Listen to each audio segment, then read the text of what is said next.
Thank you very much. Once again, I am Selwyn Collins of CWS Conversations with Selwyn. Thank you so very much for your patience.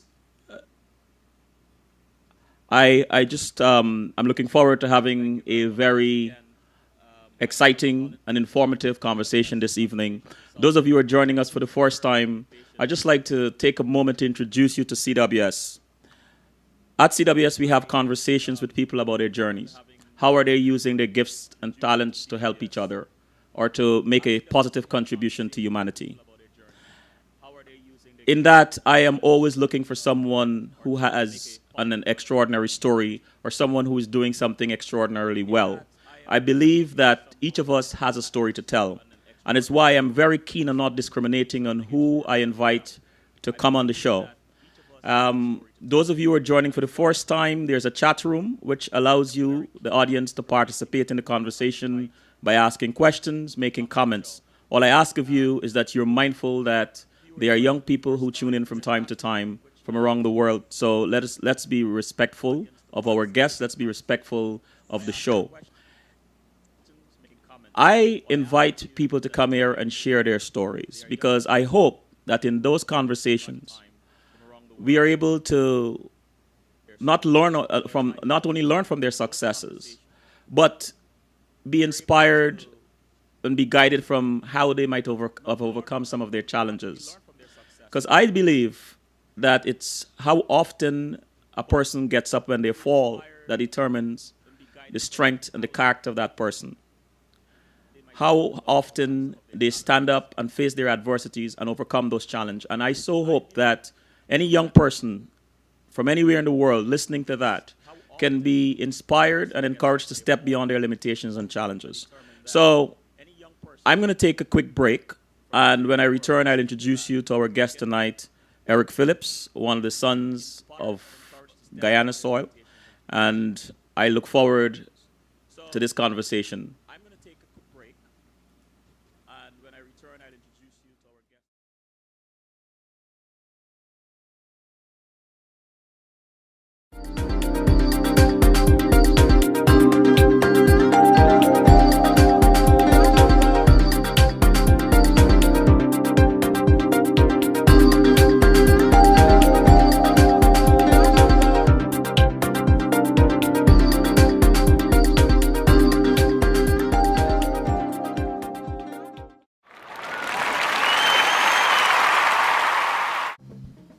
We are back. For those of you joining for the first time, I'm Selwyn Collins, your host of CWS Conversations with Selwyn.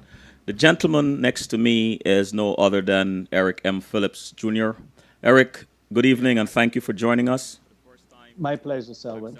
I am going to give our audience a glimpse of your bio and then we'll get started. It's a lot to talk about. Certainly. Currently a lecturer in the Department of Business and Management at the University of Guyana, Eric Phillips has served internationally as chairman of the board, CEO, MD, VP, COO, program director, and engineer in 7 countries. In the USA, he served as the project manager at AT&T Bell Laboratories for the US 15 billion FTS 2000 integrated telecommunication project, which allowed him, among other factors, to successfully compete to become a 1990 to 1991 White House Fellow. Eric Phillips has a degree in chemical engineering from McMaster University in Ontario, Canada, an MBA in marketing and international business from New York University. He was selected as one of the 14 fast-track MBA engineers leaders to spend 14 months at Stevens Institute of Technology and AT&T Bell Laboratories in the communications training program called CTP for telecommunications engineering. Eric Phillips is a 1990-91 White House Fellow, the only Caribbean-educated fellow of the 700 that have existed. He is the chairman of the Essequibo Group, a consulting firm which advises Guyana Goldfields, Inc., a listed company on the Toronto Stock Exchange. Eric has been the managing director of AT&T Africa and the Middle East, vice president of AT&T Network Systems, the managing director for AT&T Central Europe, Ukraine, and the deputy director for AT&T Globalization in Europe. He was also director of ASC Inc. in London, United Kingdom. Eric spent 7 years in South Africa, where he was a director for Africa Union Holdings, a director for Combination Therapy Medical Solutions, and the COO for Safika Holding Priority.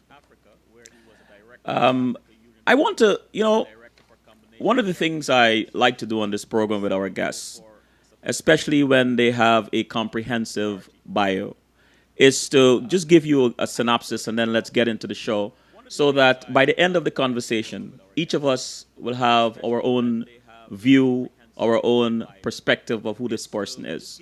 So, Eric, first of all, it is with great pleasure to welcome you on CWS this evening.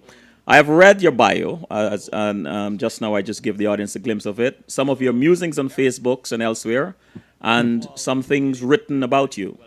The one that stood out the most, however, was written by fellow QC alumni Michael Christoph. It appealed to me not because of its eloquence, but that it gave me, well, I should say not only because of its eloquence, but that it gave me a multidimensional perspective on Eric Phillips at that time. I hope this conversation will give each of us a deeper understanding of who Eric Phillips is and who he is becoming. I believe it is only appropriate to begin our conversation with a quote from Dr. Martin Luther King. We celebrated his birthday yesterday. He said, "Our lives begin to end the day we become silent about things that matter." How does this quote resonate with you? And what does it say to you? Why you speak up about unpopular things? It's not difficult to answer that question. My life has been guided by my parents, and they've always taught me in many different ways to stand up for my rights, to help those that I can help, and to always raise issues that people are afraid to raise. My father told me that one man is a majority, one man with conscience can be a majority. So my life has been guided by those principles. I am not afraid to speak out. I've traveled extensively, so I've seen a lot. It gives me context within which to speak out. And I'm always hoping to serve people, to serve Guyanese, to serve any community I'm in. And so that's what drives me. Um, and if I may ask then, what are you speaking up about these days? Well, many people would tell you or would say that I've gone quiet in the last 2 years. When I came back from South Africa almost 8 years ago, in the first 5 years, I wrote about 200 letters in Guyana about racism, marginalization, about economic development, about low carbon development strategy, about literacy.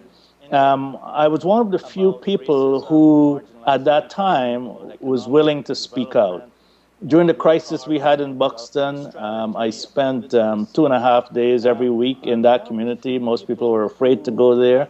My life was threatened 9 times. I still kept speaking out. So, that's how it is.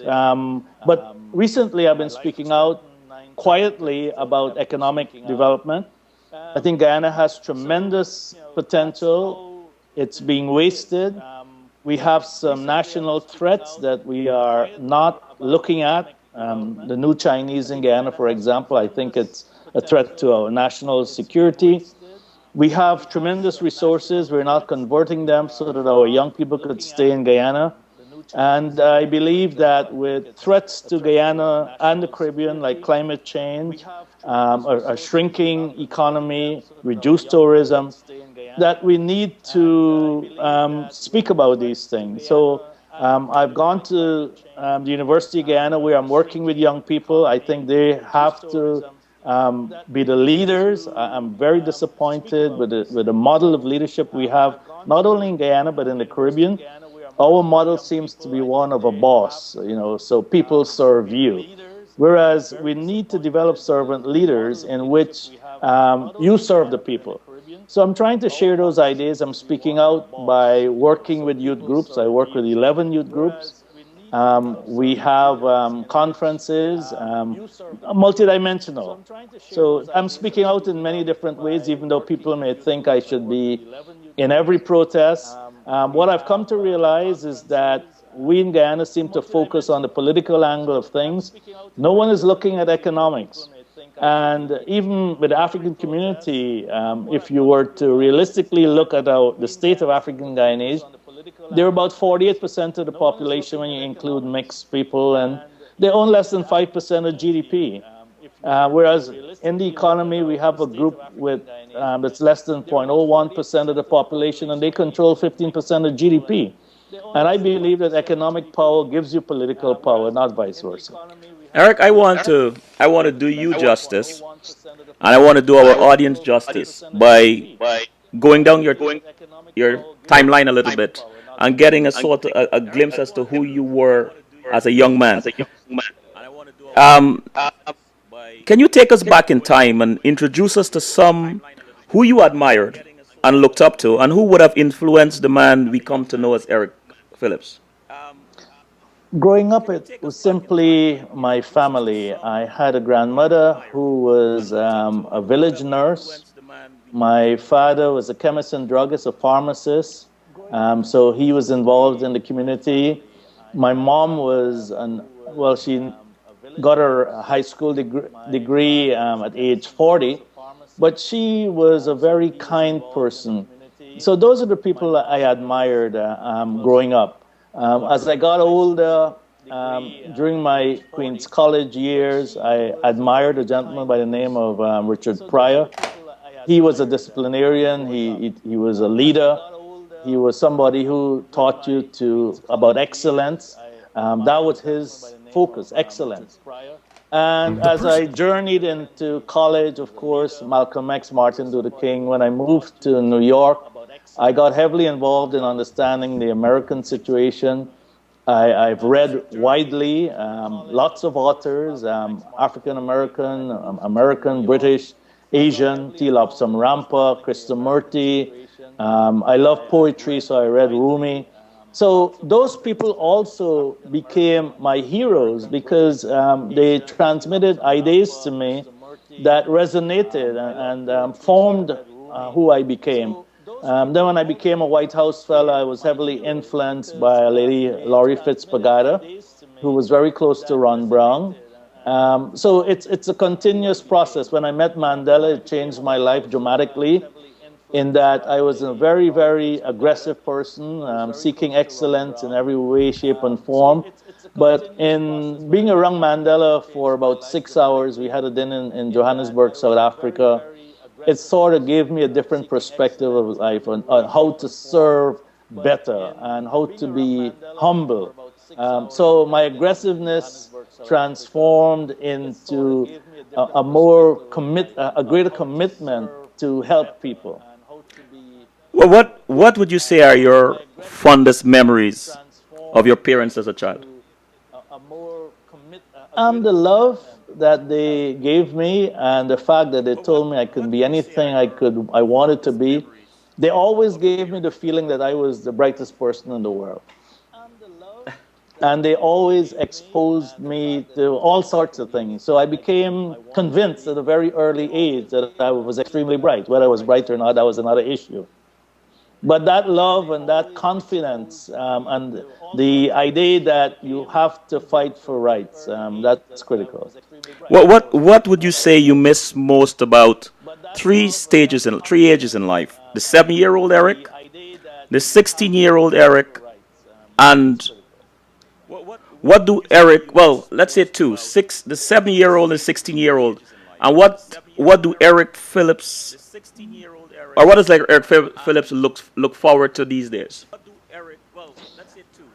Well, my life has changed dramatically from 7 to 16 as you go through that cycle of getting more educated, of traveling.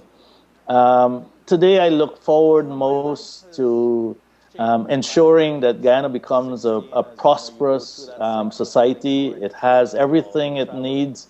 And I am just a platform for younger people to change Guyana. I think in Guyana, we have lots of issues. A lot of it deals with bad leadership or lack of understanding what leadership is.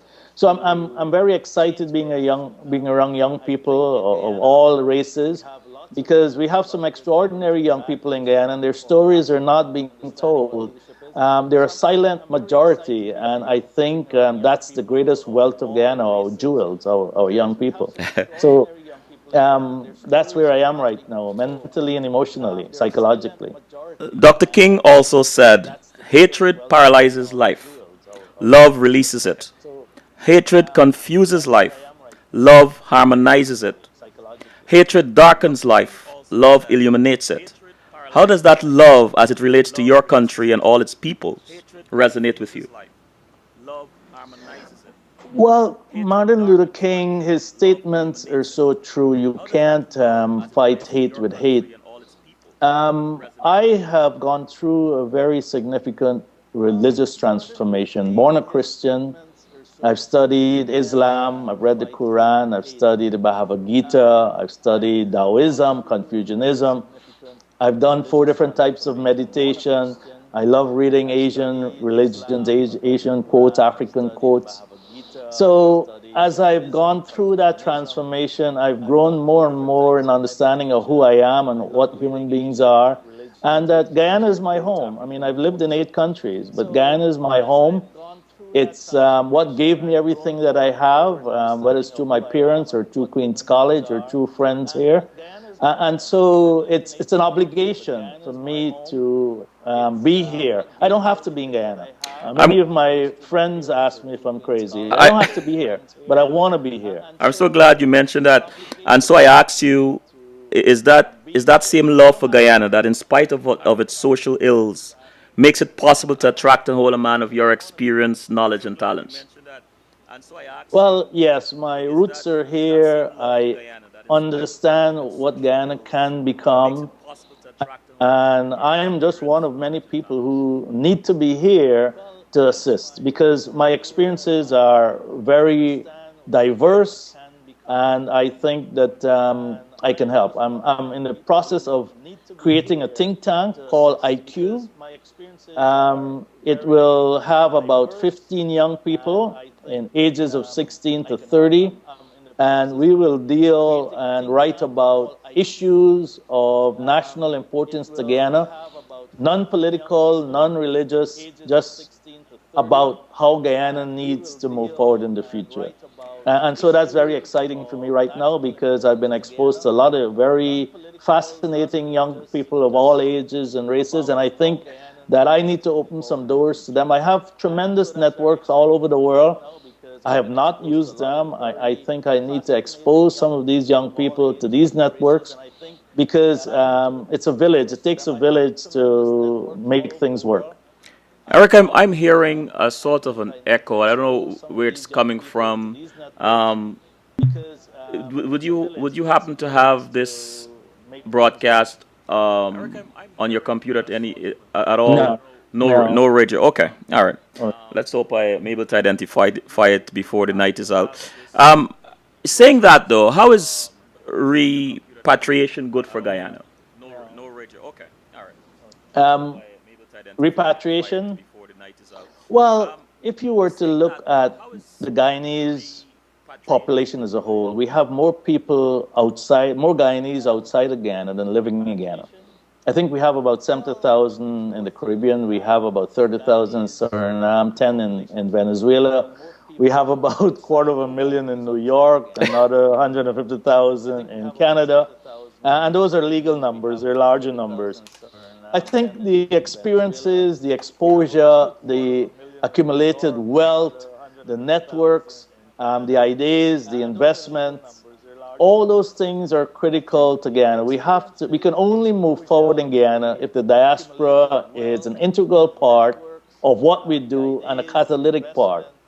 We have $420 to $450 million a year in remittances. That's about 20% of GDP, so that is significant. But those remittances need to be converted into more productive mechanisms. I know it's here to help families survive, but there are other strategies that we need to pursue. But I also think the diaspora has a lot of knowledge They need to come and transfer skills. Our educational system needs them. We lack engineers. Everything that we need, we have in our diaspora. Guyana lacks nothing. We have some of the brightest people in the world helping countries all over the world, but not Guyana. Um, how can governments in the region, but especially Guyana, encourage repatriation? That's a very difficult question because we're not creating jobs in the Caribbean. With the exception again in Trinidad and perhaps Suriname, all of our countries have extremely high debt to GDP ratios, over 100. And when it passes 60, it's very difficult. We're not creating jobs. We're not creating good governance. Gangsterism is an ethos in the Caribbean. When you look at our governance, when you look at our criminality, whether it be drugs or illegal things, we need to remodel Caribbean society. And that's why I am very excited to be part of the Caribbean reparations process, because perhaps this may be a mechanism to look at CARICOM holistically. We have everything we need within the community, but we're not looking at it holistically. We're not treating each other as family. There are only 14 million of us. We're a small city, and we need to start looking at the Caribbean as an integrated community. And until we can do that, we wouldn't create jobs. As a matter of fact, there are a lot of policies that are being executed by individual countries that are detrimental to the Caribbean. We are now being recolonized by the Chinese. Africa is being too, but we're doing it out of weaknesses. We're not doing it out of using our strengths. If you look at Guyana, for example, we have tremendous comparative advantage. We're a bridge to the Caribbean and Latin America. We have over 200 fruits and vegetables. We have a lot of land, a lot of water. We have 15 international agreements. We have 11 trade agreements. We have lots of benefits. We have access to 311 million people. Brazil is next door, 200 million people. We in the Caribbean have tremendous wealth, but because we're islands in the sun, as we call ourselves, we're not looking at the future, and therefore we can't create jobs for our young people. We cannot create sustainable wealth, and we cannot encourage or create an environment that's conducive to our diaspora wanting to come back. I wanna get back to the Caribbean, and we're gonna spend some time, especially on reparations. But I wanna go back to you and Queens College days. When you hear names such as Michael Christoph, Keith Aaron, and Lawrence Clark, what comes to mind? Friends and giants, Guyanese giants, people who focus on excellence. That was the culture at Queen's College. And we made each other better. But those are people who are great friends. They're extremely educated, very committed to Guyana, and excellence is what you would put right behind all of their names. Excellence. You were head prefect at Queen's College, where you excelled in Yeah. academics and sports. You represented Guyana in cricket, football, and table tennis, and you're a Guyana scholar. It is No, I wasn't said, a Guyana scholar. huh? I was not a Guyana Oh, scholar. It's an interesting situation. I was the only head prefect in the history of Queen's College to call a strike. oh, I had the courage to do that, and because of that, my scholarships disappeared. Even though I had 9 O levels, 3 A levels, represented Guyana in 3 sports, was captain of Queen's College in 7 different sports, and always excelled. That one act of saying this is wrong took a lot away from me. But life is very strange because in taking everything away from me, my life changed dramatically. I went to New York when my mother was there without scholarships. They couldn't afford putting me in college. I ended up in Canada where I got a very strong education. And I think if I had gotten a scholarship from Guyana, I would have returned here at that time and my life would have been fundamentally different. And I wouldn't have achieved as much as I did. So there's a silver lining in every cloud. I'm so glad you answered it that way. You covered a lot of questions I was going to ask in that. Um, is there a particular memory from childhood that still resonates with you to this day, which keeps you motivated? Oh, that's so tough because there are so many great ones, especially at Queen's College. That was where everything that became Eric Phillips came about. We had excellent teachers. We had a bond that was incredible. When I joined Queen's College, we were the laughing stock of the sports community. We used to be beaten in every sport. For example, one newspaper article had Queen's College edged 11 to 0, and that was soccer. We were edged. And I think we had lecturers and teachers that were extraordinary and they got the best out of us. So the 7 years I spent in Queen's College, those were golden years because my best friends came from that period of time. Stanley Ming, he's my best friend in life. We blended there. But if I can just pick out one thing, it was this sense of being Guyanese, regardless of race or culture or religion or creed. We were Queen's College students, we were Guyanese. And that to me is the greatest memory, and I'm hoping that we can in Guyana achieve that again. That sense of being one, of being loyal to each other, of working to help each other, of driving each other to excellence, of caring for each other. I remember Simon Chung, who wasn't very good at sports, but he came to every single match, regardless of the sport, as a Queen's College supporter. So we used to tell him we liked the way he looked. That was his skill. He liked the way he supported. So it's not one single moment. It was a period of 6 to 7 years at Queen's College where everything came together. Eric, I want to go into the chat room. Lester Jordan said, looking into a crystal ball, what is the best case scenario for Guyana? In this scenario, what does Guyana look like in 10 years? The best scenario for Guyana is that we have a new constitution that allows our motto of one people, one nation, one destiny to be achieved. Our current constitution is a winner-take-all constitution, which means that there are winners and losers. And in our particular historical context, it means racial winners and racial losers. We need a new constitution that allows inclusiveness, and I think that would dramatically transform Guyana. And if that were to happen, and we were to have involvement from the diaspora, I think in 20 years, Ghana could become the Singapore of the Caribbean if we implement the right economic strategies, which would come about by the right constitution. That is the Guyana 21 plan that Stanley Ming and I presented in 1997. A road to Brazil, a deep water harbor, a linkage to the largest market around here, promoting excellence in our school systems, because that's the software that will drive all of the assets we have, the natural endowments. So Guyana, with the right constitution, which will nurture better leaders, can become the Singapore of the Caribbean in 15, 20 years. And And that's the best case scenario. Denise Allen said, until we take our Caribbean seriously, we are using our power effectively. Um, we are not using our power effectively. And Clarence, She's absolutely, sorry? she's absolutely right. And Clarence asked, Eric, who would you say are the other economic thought provokers currently in Guyana?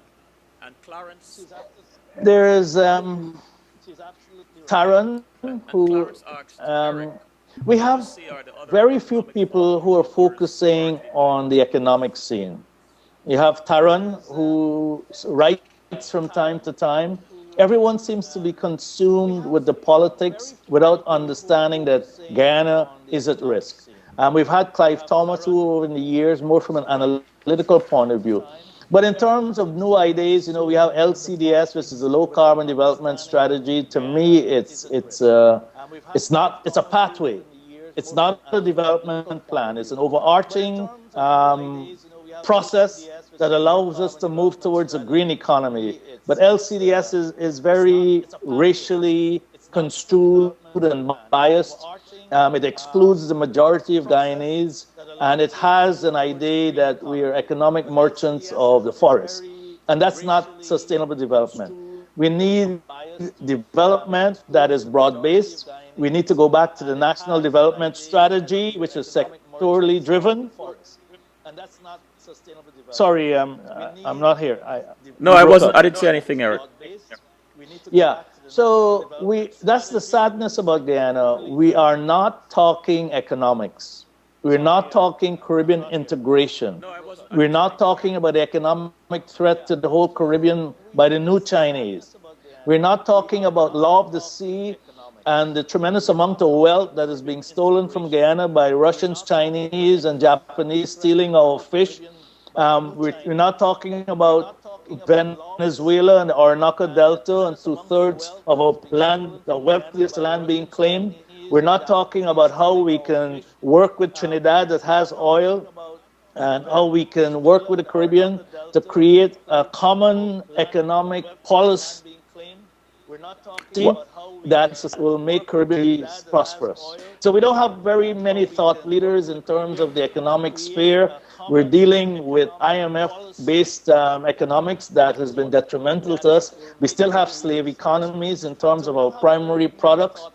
We have water. Water is scarce. Just to give you an idea, Guyana has lots of water.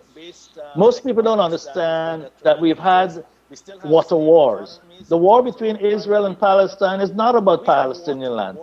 Most of the water that Israel needs is on the Palestinian land, so it's a water war. NAFTA, which is celebrating its 25th anniversary this year. Canada, United States, and Mexico. It's not about all the things that it was proposed. It was about American companies getting access to fresh water in North America, 70% of which lies in Canada. We have the Nile. 5 countries are fighting. Guyana has lots of water. Why aren't we exporting water the way people are exporting oil? Why don't we have water-based industries? Why aren't we looking at climate change and what will happen when the temperature of the water changes and fish start to move? Why aren't we looking at the oil resources there? Venezuela blocked us from there because they understand that. So I'm saying that we're not really focusing on what is critical to not only Guyanese survival and prosperity, but to Caribbean survival and prosperity. You know, you mentioned earlier creating a think tank with Right. young people from 16 to 30, Right. and that's commendable because the youth are the future of any nation. They're And not only so, the future, they're the present. And sadly enough, we've excluded them from the present. They have great ideas.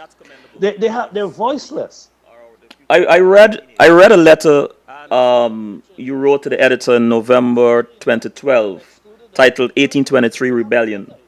I was also surprised by your findings that many students had very little knowledge about the 1763 Bourbon Slave Rebellion and the 1823 Demerara Slave Rebellion. In your opinion, has that changed? It hasn't changed because our education system is failing us. We have decapitated our educational system. We celebrate numbers instead of quality. I mean, how is it possible that you have to be competitive and less than 25% of your students pass math and English? That is craziness. That means that we're failing. It means that we're not nurturing our teachers. Teachers are the key to any educational system.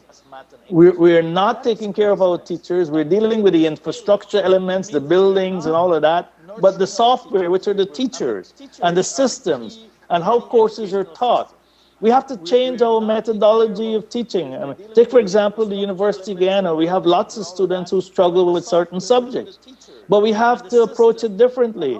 I teach marketing, for example, fundamentally different. I bring them into the experience.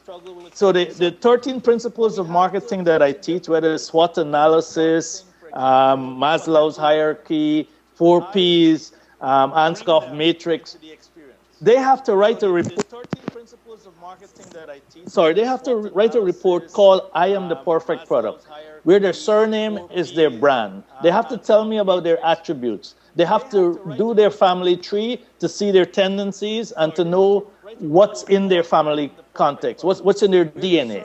They have to market themselves to me. They have to say, they have to do a 1 year career plan and a 5 year career plan. And they have to use marketing principles to get them from now to then. So by the time they're finished with my course, they can't forget it. I mean, they'll go to their graves knowing all the principles of marketing because it's been real to them. I'm writing a textbook on that right now. Eric, talking about education and with the young, um, what can you tell us about ACTA, the African Cultural Development Association, especially its early childhood education program? How did that venture come about, and what is your vision for the school?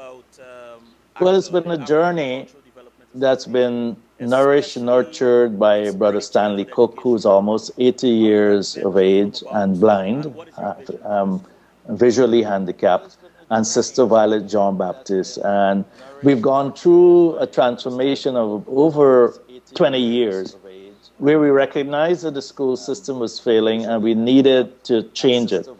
At first, we had post-primary because we realized that a lot of young kids who were poor were dropping out of the school system. But that became very difficult for us because we would have a class of 12 students and they're reading at 3 different English levels. So that became difficult. So we strategically decided to focus on early childhood and to build a school from scratch. So what we have right now are about 50 students. They come in at 2 years 6, and we are building a school that will take them to CXC. And we are very excited about it because for the first time they took exams, which was grade 2 assessment. We sent up 7 students and they averaged in the 90s. And that's because we have retired school teachers, we have dedicated teachers, we have a policy of a 15-to-1 ratio.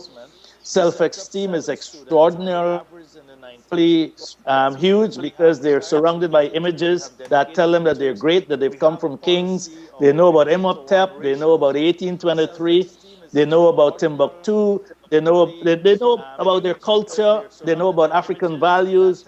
And when you meet them, I myself am surprised because they're so courteous, they're so humble, they're so respectful, they're so bright.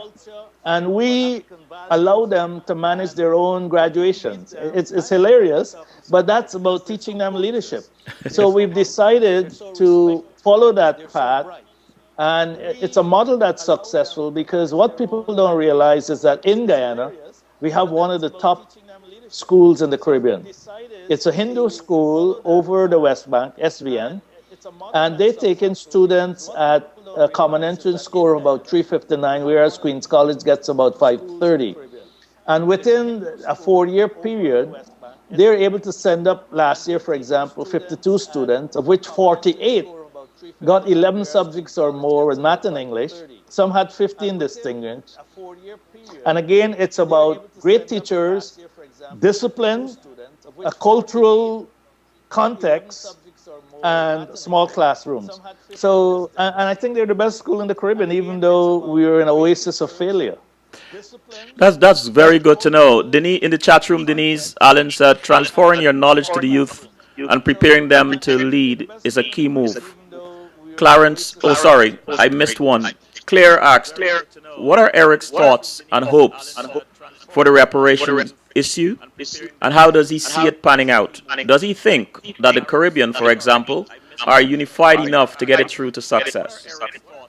We're not unified currently, but we will get there. And I will make some statements that people may not agree with. But reparations is essentially about the survival of Caribbean civilization. Our economies are not going to become more competitive. Climate change will destroy a large part of it. Our coral reefs are being destroyed, about $2 billion a year. There'll be more hurricanes. Tourism isn't going to be as attractive as it is. As a matter of fact, A lot of the properties in the Caribbean wouldn't be insured commercially. There's going to have to get catastrophic insurance. So the issue of reparations is fundamental because IMF conditionalities, IDB conditionalities will not allow Jamaica and Haiti and countries like that to grow. So reparations, to me, are not only critical, but are fundamental to our survival. We have been placed into this space by colonizers who grew extraordinarily wealthy and for which many Caribbean descendants have died. And it's a crime against humanity. All other groups have gotten reparations, and we need to ensure that we have this type of platform that will transform our lives and our economy. Look at the Marshall Plan in Europe. I'm just giving you equivalency. Europe was destroyed. America realized that they needed to give Europe a platform. They gave them $13 billion in grants and another hidden $13 billion behind the scene. And Europe was transformed because they recognized that without Europe being strong, they will not be strong. I think people in the Caribbean are talking about it's too long, it's this, it's that. They really do not understand what truly happened in this greatest crime on earth and how it has impacted our health. We have high rates of diabetes and hypertension. It was from the slave food. We have economies that are still geared to primary commodities, which we're still being exploited. We have no holistic shipping lanes or shipping companies that will help us to grow our commerce. So it's a critical issue. I hope that people in the Caribbean start to understand it's about Caribbean civilization, especially with climate change and other things that will destroy what little development we've had so far. Eric, one more question from the chat room, and then we take a quick break. Clarence asked Eric, should the University of Guyana campaign to be incorporated into the University of the West Indies? That's a tough question because I'm part of a group that looked at UG's 50th anniversary. I'm one of the vice chairs of that committee, even though I've never been to University of Guyana. And we've looked at that. The University of Guyana needs lots of resources. It needs retooling. To integrate it into the University of West Indies at this time would not be viable because of a lot of different systematic issues. I think the University of Guyana has to become a fundamental institution in the cascading and transformation of Guyana. We have different resources. We need a different focus. We still need the arts and we still need a lot of what University of the West Indies has.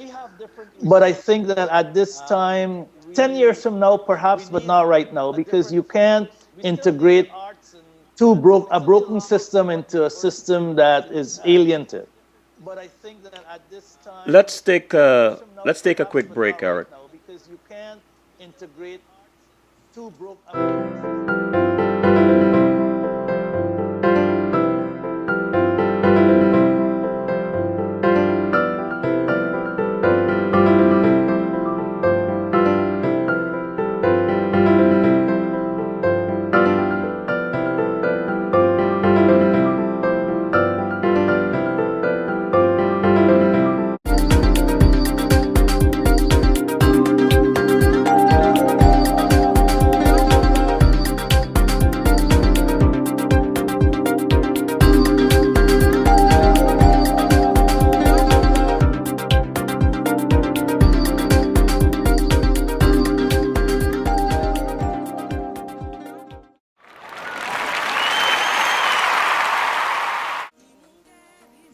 We are back with Eric Phillips.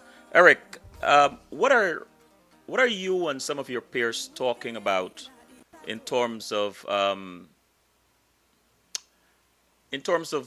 shifting the paradigm when it comes to patriotism and national pride? Very, very, very, very tough question. I think we in Guyana are a very divided nation. We are divided economically, even though that's hidden. We're divided culturally. We're divided racially. We're divided politically. And so, as you try to look for common ground, for common platforms to nurture that spirit of patriotism, that spirit of we're Guyanese, that spirit that we're from the Caribbean, there are very little hooks available for us to do that.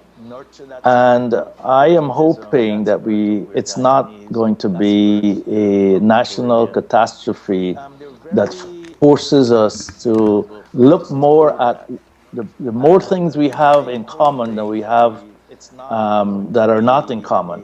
We have so many things in common that we don't promote, we don't nurture, because there's this fear. Racism is a political economy, is a political system, as Dean said, Dean Gibson. And so there's a lot of fear in this society. And until we can transcend that, we'll have difficulty. Church, the religious organizations have lost their moral standing. I normally say they become joint ventures with God. They're not about saving souls. It's not about morality. It's about creating wealth.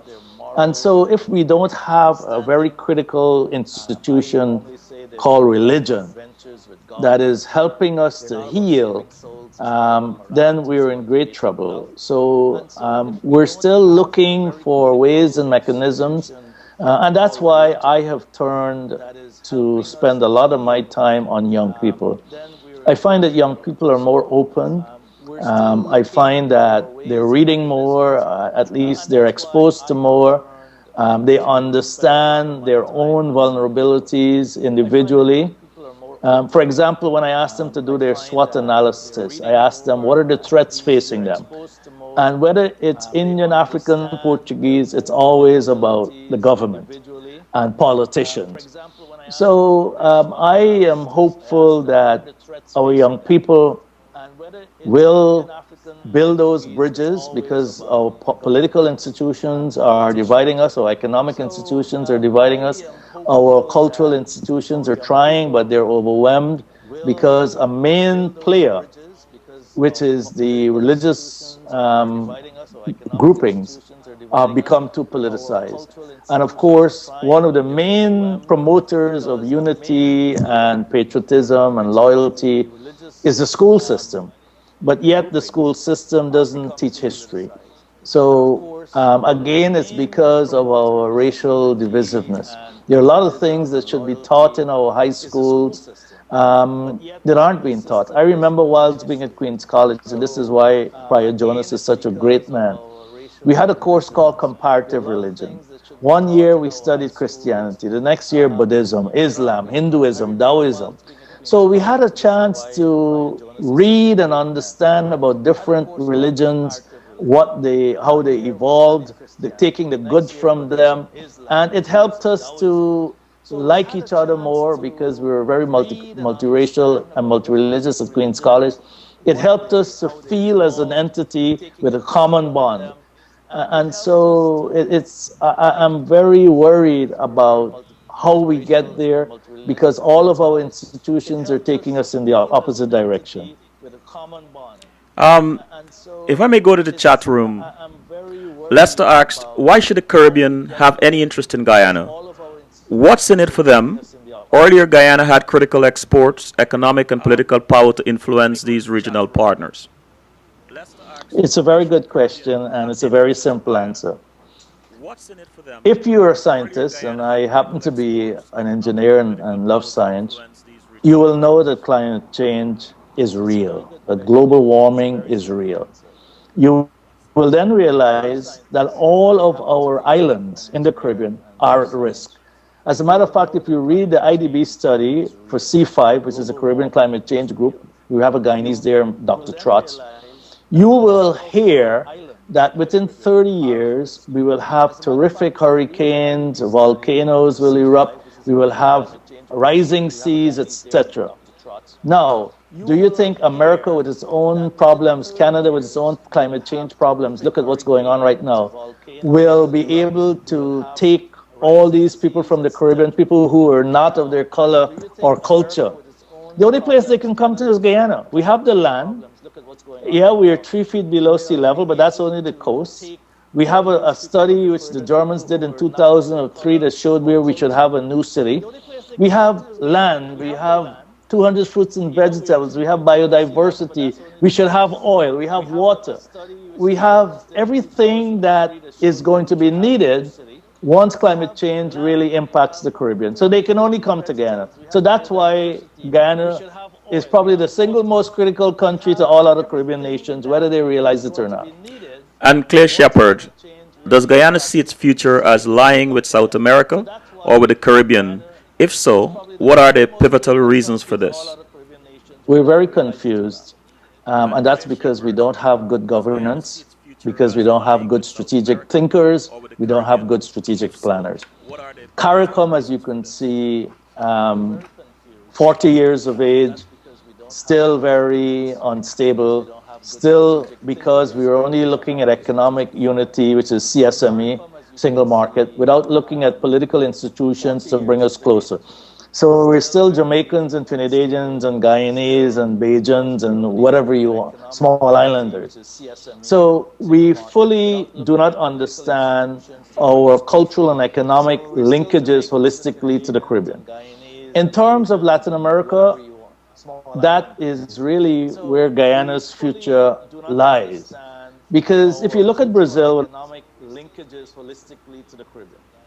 In population, a road to Brazil will make Guyana the Singapore of this part of the world. It takes about 8 days to take products from Roraima to the ports in Brazil. It will take 12 hours on a road from there to Guyana. You need a deep water harbor, you need a free enterprise zone, you need a larger airport. It would create a couple 100,000 jobs. It would then open up lands along the road to Brazil, through Guyana, for better agricultural practices, for more scientific farming. We're still farming in the old ways.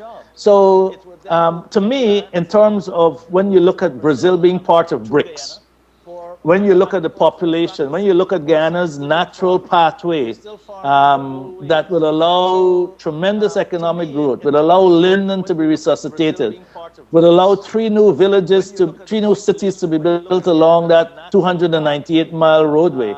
It would help us to move away from the coast. And there are many techniques we can use to ensure that Guyanese become wealthy as a group. Because if we have 1,000 trucks coming from Brazil to Guyana every day, at least half of those should be owned by Guyanese. There are lots of special purpose vehicles we can use. So to answer the question long and short, Guyana, to me, is part of the Caribbean, an integral part of the Caribbean. The Caribbean is Guyana, Guyana is the Caribbean. And our economic fortunes, individually as Guyana and collectively as the Caribbean, lies with Latin America. Just to shift back a little bit to reparations, what would you say to those who say that Guyana should not file for reparations? They're intellectually, well, don't let me go that way. They don't understand history, they don't understand economics, they don't understand reparatory justice, they don't understand where the Caribbean is today and where the Caribbean has to be. There are a lot of things that they are not fully appreciating. And so, because they're not looking at all the other dimensions of this, they are missing the real issue. It's not only about economic recompense. There are a lot of other things. It fundamentally changes how we look at our societies, how we transform our economies, how we modernize our whole communities. There are a lot of people who are saying it's too long. There are a lot of people who are saying lots of things, but they really do not understand that the Caribbean is at fundamental risk today. Ricky Singh, Sir Ron Sanders wrote articles about where we are today as a Caribbean people, and what are the options, and what are the solutions, and what is justice. We have to think about justice. I really don't think that people fully understand the slave trade. You know, in 1650, Europe and Africa had 100 million people each. By 1850, Europe had 235 million and Africa had 95 million. So 140 million people were lost. People don't understand what was taken out of the Caribbean. The Surinamese reparations group under Armand Zunda, they've done a study and they're claiming 65.3 billion euros for all the things that have been extracted out of Suriname. Those things have been stolen, in essence. And they've left us a society that is very fractured, that is very dependent on them. And if you were to look at, let me give you two examples as to why reparations are critical. Trickle-down economics doesn't work. Look at South Africa, 20 years after Mandela and apartheid and freedom. Black South Africans in a majority are not better off. Look at Brazil. 100 years almost after, more than 100 years after slavery, there are over 102 million Africans are there. Look at their economic status, look at their educational status.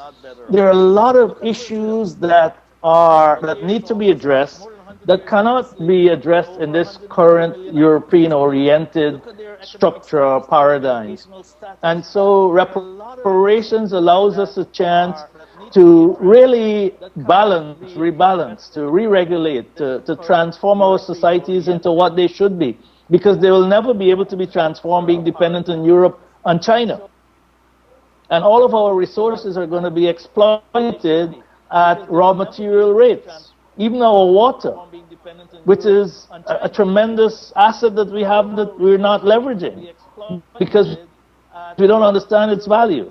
So I understand why some people say certain things about reparations, but they really truly do not understand where we are as a people, what has happened to us, and how our past really determines our future. We're on a path that's been given to us.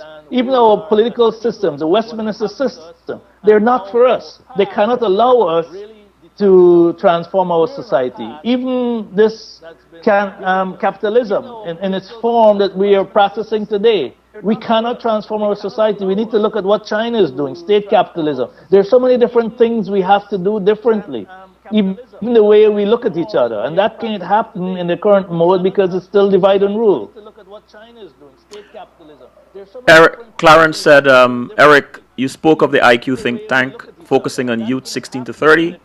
What about your colleagues you described as excellent? How can they be incorporated into the conversation? Well, we will have a steering committee of elders. Yes, I have a list of people I will reach out to.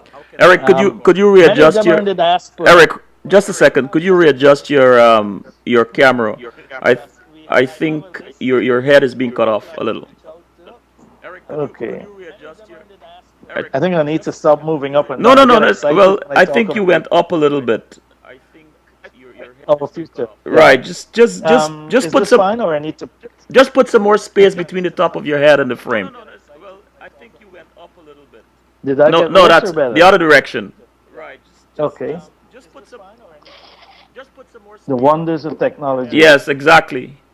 Right. That's good. No, we need the experience, we need the networks of people in the diaspora. And so I put together a list of about 24 individuals. Mm-hmm. Some I know personally, others I don't, but I know of them. And that will be like an advisory board. One of the things Guyana needs and the Caribbean needs is a council of economic advisors. I've argued about that for about the last 15 years. Where we get the best and brightest, whether they're from the Caribbean or from Guyana or from other parts of the world, to advise our economic thinkers. Because they've been there, done that. They know a lot of the road pits. And I think that the model I'm using is based on two things I've been exposed to. So one, the White House Fellows Program, which is an incredible leadership and mentorship program. And this advisory group of, well, I don't want to call them elders. They may think that 60 is young, which it is. It's all in the mind. And it will be tiered because we have to have people from all ages. It's a generational bridge I'm trying to create so that we can help them to contextualize their ideas. And we have to relook at democracy. Democracy needs to be redefined as a marketplace of freedoms and community involvement. And if we were to look at democracy in terms of rights and a marketplace of freedoms, which is how we're contextualizing the framework for this think tank, we are redefining what democracy is for us, because we can't use old solutions to solve problems that were created by old thinking. So there's some paradigm shifts. There are going to be some support structures. The first topic is going to be the Chinese in Guyana, which is going to be extremely straightforward. We are looking at this as Guyanese. We're going to look at the political context. We're going to look at all of the issues, because this is a real threat to Guyana's sovereignty and our economic growth sector, which is pretty young, only about 30 years of age, and very family oriented. I don't know if you realize that 30 families control most of Guyana's economy. I never knew that. Oh yeah, we have 30 families, and they're vertically integrated, and they're gatekeepers. So any new industries, they position themselves to their banks and their many arms to control it. So those who don't have anything in today's economy in Guyana, whether it be Americans or Africans, aren't going to be led into that. I mean, I did that study last year, and it's very controversial. And that's why years ago I called for the African Business Council. That's why last year I created the Village Movement, which is an NGO that will look at our villages. And a friend of mine has been in Europe for a year now. We're trying to raise a large fund to resuscitate our villages, because agriculture, water-based industries are going to be key. So there are a lot of things that this think tank will involve. It's people-driven, it's ideas-driven, it has a redefinition of what democracy should be. Youth will be the essence of our democracy, because they need to drive it. I always dislike hearing that youth are our future. Youth are our present.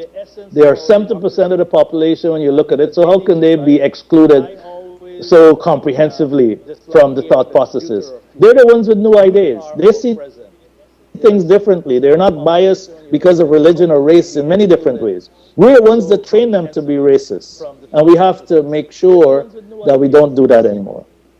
In the chat room, Sean P said divide and rule is truly a result of slavery that has stayed in the mindset of many Caribbean people. We have to work to overcome this mindset if we will make any progress to a more united people. What do you see as a way to reduce this? Well, the divide and rule starts with us understanding that the political systems we have inherited are fundamentally divide and rule.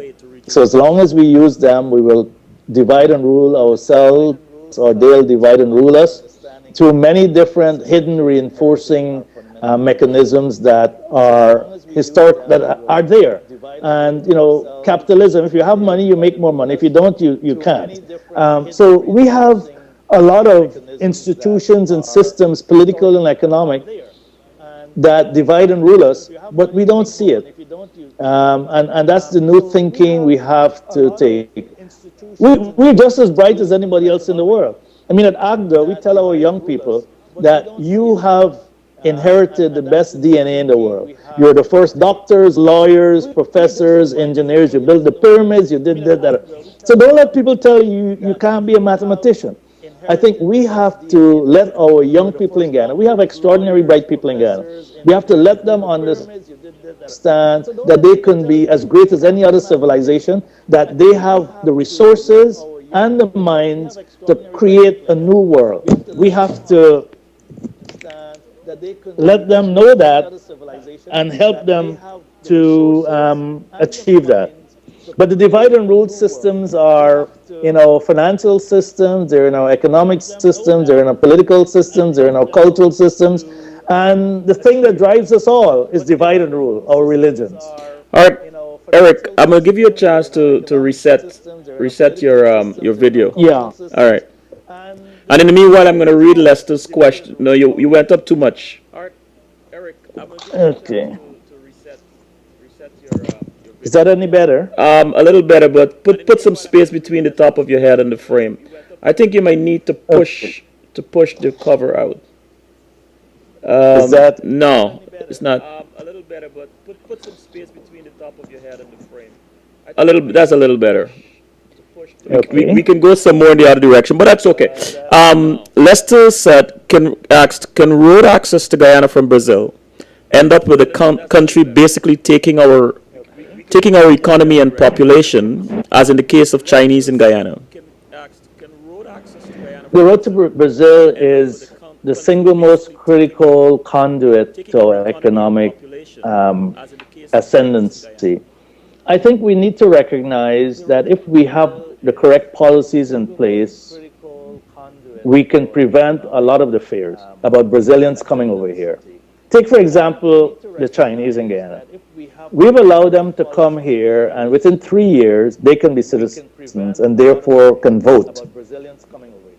We've allowed them here to come and not create joint ventures with local Guyanese. We've allowed them to come here and to do lots of things that we don't allow others to do. Now, if we look at the Cayman Islands, in the Cayman Islands, you can only become a Cayman Island citizen if your mother and father are both from the Cayman Islands. When I was in Belgium, my daughter was born there. Her mother is Jamaican, her father Guyanese. We are both American citizens. Ashley could not be a citizen of Belgium because her parents were not from Belgium, and therefore, for 6 months, she didn't have a nationality until we brought her to the States. So in terms of how we control citizenship in Guyana, we have lots of models that have worked. In terms of our border security,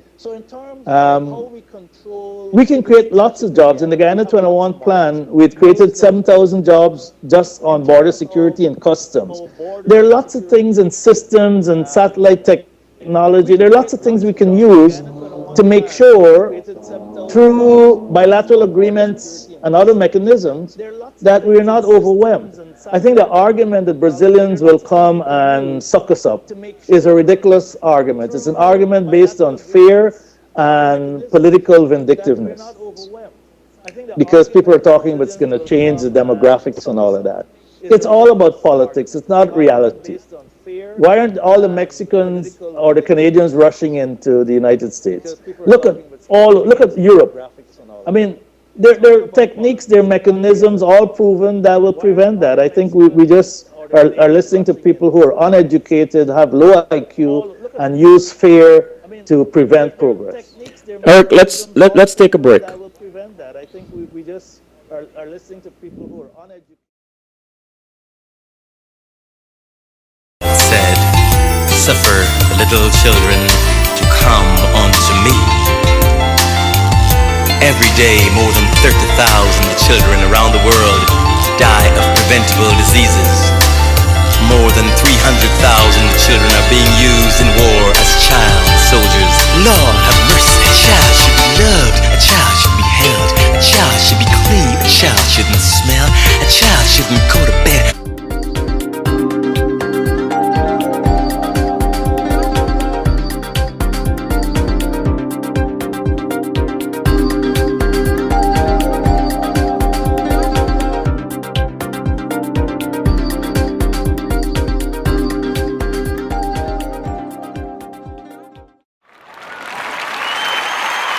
We're back. Eric, Hi. are you hopeful for the youth of Guyana? Yes, they're very bright. They understand that Guyana will only reach its greatness through them.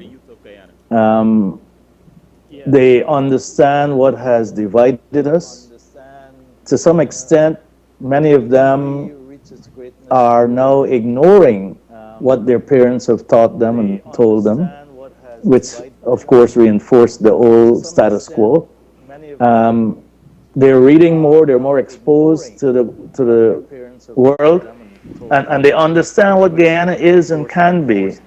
So I'm very hopeful because I don't see the biases that I see in the older population. One of the things that struck me the most when I came back to Ghana from South Africa 8 years ago is that our older people don't know how to forgive. They don't know how to forget. So even today in the letters in the papers, it's always about what happened 50 years ago. If Mandela were to look at South Africa in that way, there would have been civil war. Our older population are rigid in their attitudes, in their ideas, and they need to move on. They need to, I mean, as sad as it is, Ghana may only get well when a lot of us die, a lot of the older population, quite sadly, because they control the economy, they control the political systems. Look at the average age of our politicians. They're not thinking about Ghana's future. They're thinking about their present. And that's what bothers me, because a lot of the common sense things that should be done by our politicians aren't being done. I mean, you don't have to be a brain surgeon to do some of these simple things that can improve our society fundamentally overnight. Eric, I know. And so I'm very hopeful. Eric, I'm gonna ask you one more time. Could you like push your screen away? I mean the cover, so that we can get to see more of your face. Oh, yeah, this is, of course, yeah. Is that any better? Let's see. A little better. Okay, yeah, it's in the case. I should have taken it out of the case. It's my iPad. Oh, it's your iPod. Okay, okay, gotcha. All right. Yeah, but I'm very hopeful that our young people recognizing the 50 years, in 2 years' time, it's 50 years since independence. Barbados and Guyana got independence this around the same time. Their GDP is 6 times ours. It's sad with the type of natural endowments that we have that everybody in Guyana isn't wealthy. And now we have foreigners, because of poor political insights and policies, who are here, who will take away a lot of opportunities from our young people, who will, in 20 years, perhaps be the political leaders of this country because of using money as a mechanism to gain power. It's frightening what we're faced with, and our young people aren't getting any help from our elders. What is it that the current leaders or the current leaders or decision makers in our country in Guyana today is not listening to, and who Well, can? I think there are three issues. The first is that our model of leadership has it's come from colonialization, a whole divide and rule methodology. We don't understand servant leaders. So their model is a model of being a boss, not of being a leader. So we really don't have true leaders in Ghana. And I will say that openly to all of them. They do not understand what leadership is, much less enlightened leadership. The second issue, of course, is our political system. I've always argued if you put Jesus, Muhammad, or Buddha as president of Guyana with this system, we still won't get any better. The system is fundamentally flawed and is one designed to continue to destroy us instead of helping us to uplift ourselves. And the third issue, of course, is our leaders or bosses have no clue about international business. Let me give you a simple translation. I'll use Amalia Falls. $850 million to build that. 500 in debt from the Chinese. Guyana puts in 130 million. We want 170 from the IDB. Site Global, which is the owner operator, puts in not much dollars, but controls it for 20 years. Over 20 years, we borrow 858, of which more than half of it is debt, and we pay back $2.2 billion. It means that our indebtedness doubles overnight, which puts us at risk. It means that GPL becomes a monopoly for 20 years, which puts us at risk because we can't get into new technologies, all sorts of things. It means that Linden and all these places have to come on grid, and that's why we had the debts in Linden, because they were forcing them on grid ahead of time to meet conditionalities in Amalia Falls. Now, look at the deal differently. Who is Site Global? Site Global is a Blackstone group. The Blackstone group is a venture capital group that's looking for lots of profit.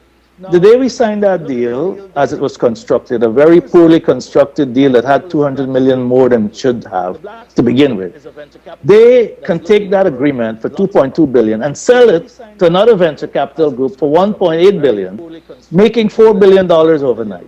That other venture capital group can take that deal they have for 1.6 billion and sell it for 1.2 billion, and it becomes a mortgage. Now, our politicians do not understand international trade and finance. They don't understand how venture capitalists operate.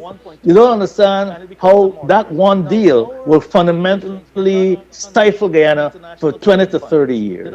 They don't understand a lot of things about that deal other than we need hydro, which we do.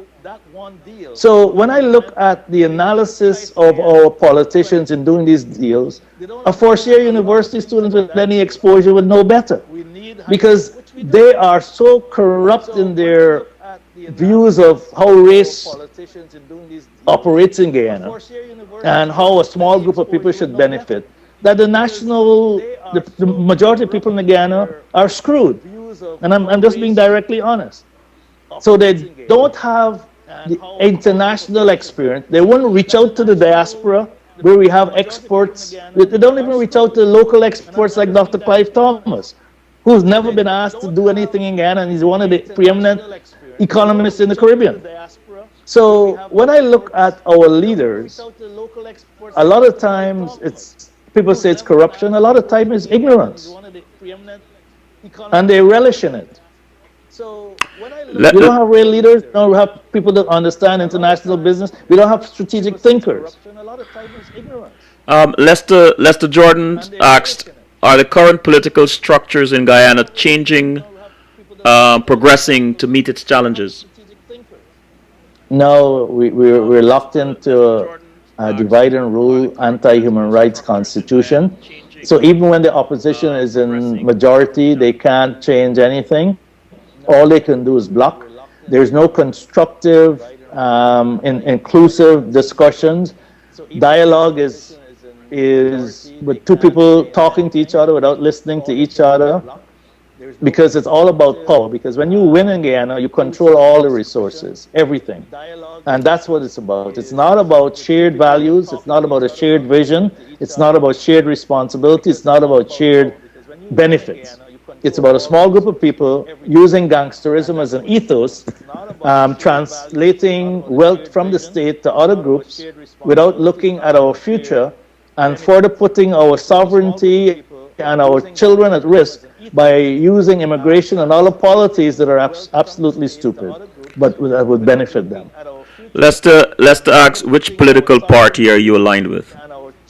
None. I was a co-founder of the Reform Group, and that was a group with Stanley Ming and a lot of people from the diaspora. We were looking at a multiracial, multicultural, inclusive democracy. We looked at, we had the Guyana 21 plan, which was a Transform Guyana. I left in 2001 over the issue with the PNC on shared governance, because I believe that shared governance and a different constitution is the only solution that will help Guyana get out of this deep hole.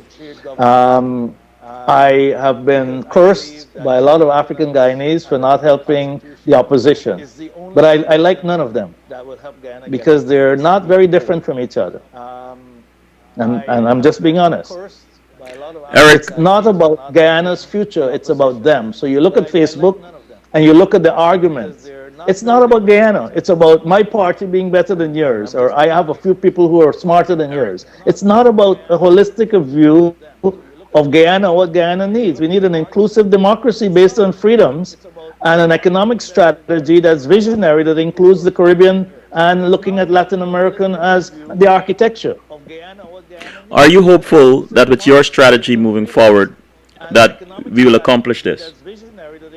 I am just one drop in a bucket of water. Mm-hmm. I'm going to play my role, play my part, which is to empower our young people politically, economically, socially, culturally, and psychologically in whichever way it means. If it means going to UG and getting a money that you can't even buy gas with to teach students, I will do that. That's my contribution. It's my obligation I'm working with 11 groups. I'm doing a lot of things in AGDA. Take, for example, I mean, the diaspora isn't doing what they should do. They argue a lot, and they send remittances, but they're not proactive. We have a school with 51 young kids who are struggling to pay fees. Our fees are a quarter of what they have to pay if they go to other schools. We've asked the diaspora to adopt a kid, 9 kids, 100 US for 4 months. Do you know, with the exception of Keith Williams, Jenny Boyd, and Eddie Mertens George, no one has supported that? Yet we're talking about transforming Guyana. We're talking about the youth as the future, and we're doing nothing to support them, to support a transformational institution like education that underpins economic growth and social harmony. So, you know, I Eric, get very frustrated with that. saying that, can we try this tonight? If someone wants to make a contribution to adopt a kid, a child, where do they go? They can get me on Facebook, or they can call 592-225-8420. We have a very elaborate education management committee that includes Dr. Faith Harden, a lot of educationalists. Brother Cook, as I mentioned, is almost 80 years of age. He begs every day. I mean, it's become a talent. We can do a lot more to educate our young people. We can do a lot more to let our young people know that they are one, they're Guyanese. But the educational system and the support from the diaspora simply isn't there. We have a lot of bright people in the diaspora who can help to redesign our educational system. They talk, but they do nothing. You don't have to ask the government to create a white paper on where education in Ghana should go. Be proactive. Politicians aren't going to solve our problems. Lester We need George, civil society, we need ordinary Guyanese to help solve our problems. Lester asked, what are the chances of Guyana having its Arab Spring? Zero. And Because we are solving the wrong problems. You know, we do not. The only issue Guyanese should be focused on is a changed constitution. That is central. That's fundamental. That's core. We dabble with all sorts of these issues. We jump from one to the other without understanding that that is the evil in our society. We have this big issue now with Colwyn Harden and what happened to him with the police. And a lot of people have taken that up as something they want to pursue. That's fine. But that's a side issue. The bigger issue is the police force and law and order and how you change it. And instead of doing some of the things they're doing, they should call for Bramil to resign. You should call for him to stop having his police stop young Indian and African females on the road and holding them hostage for $1,000. He knows all these things. So we're solving the little crappy issues without dealing with the core issues because we don't have the courage. We talk a lot, we do nothing. That's what we are. Claire Shepard said, a brilliant program, lucid and thought-provoking. Thank you. And Peter said, you never made that option available to the public. How can you indict the diaspora without adequately informing them? Which option? I suppose the option about adopting a child in the education program. Listen, we're on a diaspora list of about 500 Guyanese. They've seen it. We had Dean Gibson, Jenny Boyd, Eddie Mertens George, and Keith Williams from Atlanta contribute.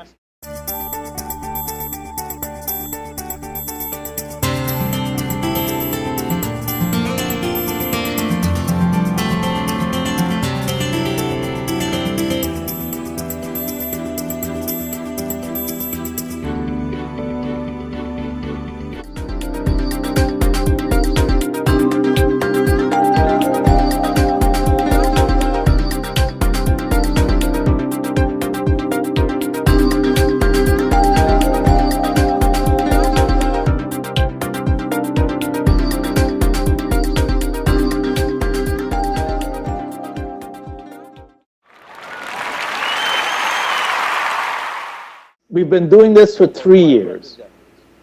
They've seen it. We had Dean Gibson. And we have about 20 different programs in AGDA that people don't know how we fund. We're NGO. We're volunteers. We're not a political party.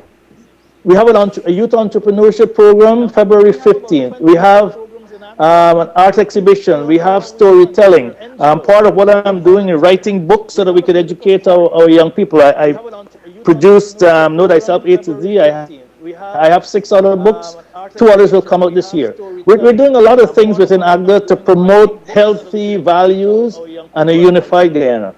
But people, when we fight for rights, people try to position us as racist. Okay. I will make a contribution. Thank you. Send me an art or graphic of an ad or something. We'll talk offline about this, and I will run that ad for several weeks for free. Tomorrow I'm going to send out the appeal again to that same large list that knows how to solve Guyana's problems in their arguments, but won't deal with fundamental issues. And If every Guyanese in the diaspora were truly interested in Guyana's future, they should all be calling for a referendum on our constitution before the next election. Because regardless of who wins, which party, and I firmly believe this, nothing fundamentally will change politically or economically. The system is what controls behavior. We could have priests and rabbis in the parties. It's not going to change. The issue is too fundamental. I also believe that if we have 3 political parties contesting the next election, regardless of who wins, they will not push for constitutional change. Because if you have 3 parties, mathematically, one must get 34%, and that will block it. And you'll always hear the argument that we need this constitution because we need ultimate power to change things from where it is to where it is. And that's just a corrupting mindset. Can you give us again the information for someone making a contribution to this program? Yeah, it's 592 592 225 225 8420. Or you can send me an email. Hold on, let me let me type this, Eric. 592 225 225 8420. 8420. Or you can send me 8420 8420. Or you can send me an email at empowerment, the word empowerment, EMPOWERMENT, the number 2, empowerment2all at gmail.com. The number 2, the number 2, empowerment2all at gmail.com. At gmail.com. We have an account set up at Citizens Bank. They will get a receipt, and they'll also get a little profile of the student. Okay, wonderful. Before we close, I just want to ask you a few personal questions. What are you most thankful for? Okay, wonderful. Being Guyanese in many ways, because that's what's molded me. But more importantly, for having a few solid friends. They say if you have 5 friends in life, that's all you need. And I'm fortunate to have 5 good friends, extraordinary friends. When are you most happy? When I'm writing poetry and teaching. As a descendant of a slave, what did it mean? I'm not a descendant of a slave. No? I am a descendant of great kings and queens from Africa. I'm a descendant of Lucy. I'm a descendant of Imhotep and all those people with great genes and DNA, and that's why I'm supposed to be bright. I stand corrected. It's a natural extension from my genes from 3 million years ago. I stand corrected. I wanted to ask this though. How did it feel to you, as a son of Guyana, to be chosen to chair the reparations committee? Well, I feel fortunate, and also I feel burdened. I feel fortunate in that my life experiences, international businesses, traveling, living in Africa, going to 40 countries, understanding economics, understanding business, understanding climate change, it helps me to add value to the discourse because it's a curriculum-driven thing. And what I'm finding is that we have a lot of historians and we need more business people. And so I'm blessed to be given that role to help. It's a burden because our own African Guyanese don't understand what reparations are about. So instead of coming together in unity, they want to know why I'm selected. Perhaps they prefer Lumumba to be the chair. They don't have an understanding of what reparations is about. It's not about gaffing about slavery. Reparations, it's about business. It's about international relationships. It's about diplomacy. It's about negotiation. It's about strategy. It's about thinking out of the box. It's not about gaffing about how many slaves died and who should get this and who shouldn't get that. So that's a burden because the people who need to help and chip in don't understand the context in which we're operating. They have actually argued.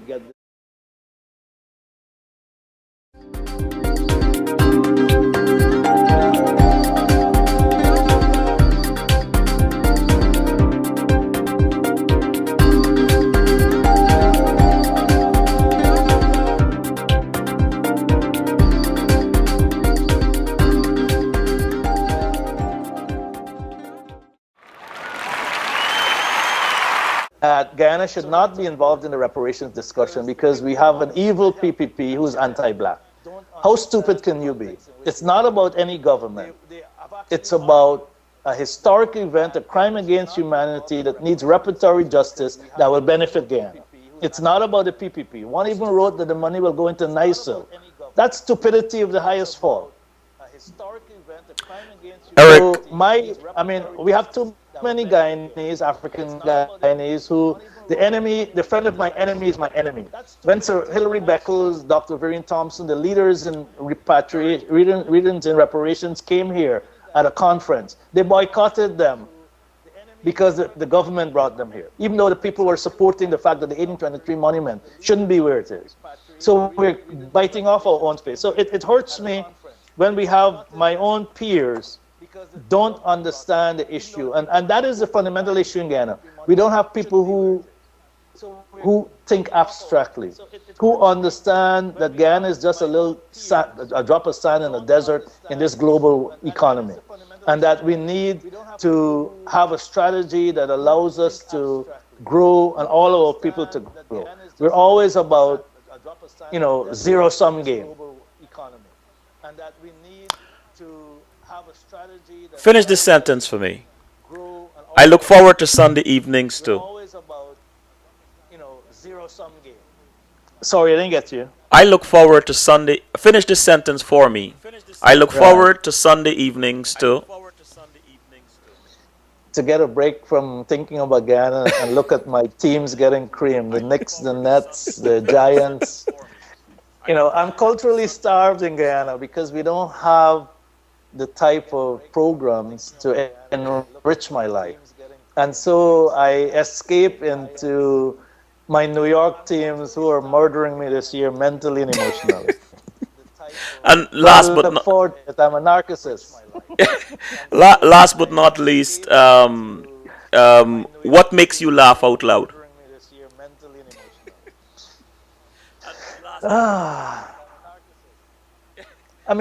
I read stupidity. Uh-huh. Stupidity. I have great friends in Queens and New Jersey and all over the world, and little memories, little remembrances make me laugh out loud. I still visualize a lot of things that happen in Queens College with our lecturers, our teachers.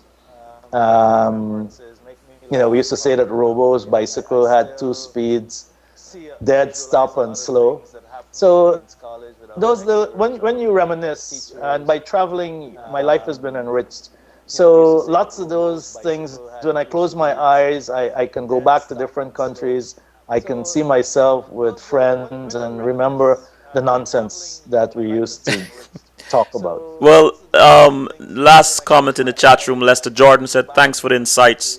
You certainly have good ideas. However, I come away from this discussion less hopeful, probably more realistic about Guyana's future. Well, Eric, I want to say this. I should say to him, be hopeful because we have incredible natural endowments, including our young people. I think everything has a cycle. Guyana is at the end of a long cycle that will change.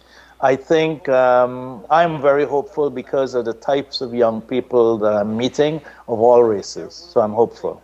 I'm not hopeful about the elders, but I'm hopeful about Guyana's future because it's going to be in good hands. Eric, thank you for coming on and appearing as a guest of CWS. I really appreciate that. I admire and respect the fact that you're not silent on many issues that affect all Guyanese, and especially African Guyanese. I admire your courage to say, I am a man, I'm a Guyanese man, I'm an African Guyanese man. I admire you because you have the courage to dare. It is believed that each of us has gifts, but it takes special courage to develop and use those gifts for the betterment of others. So thank you, Eric. It has been a real My pleasure. pleasure. Thank you so much for having me, and I hope that I've stimulated some thinking. We need the diaspora badly. We need them to be more involved in a more constructive way. We need them to start advocating for a Guyanese state that is based on rights and equality, and we need them to start writing letters about changing the constitutions because our political elites will not. Thank you. Thank you very much. All right, good night. Good night. About changing the constitutions because our political elites will not. Thank you. Thank you very much. All right, good night. Good night.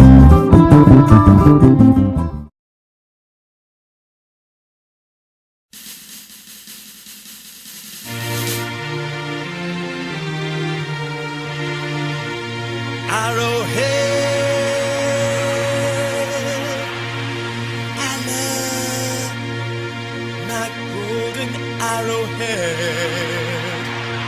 I don't think you heard me.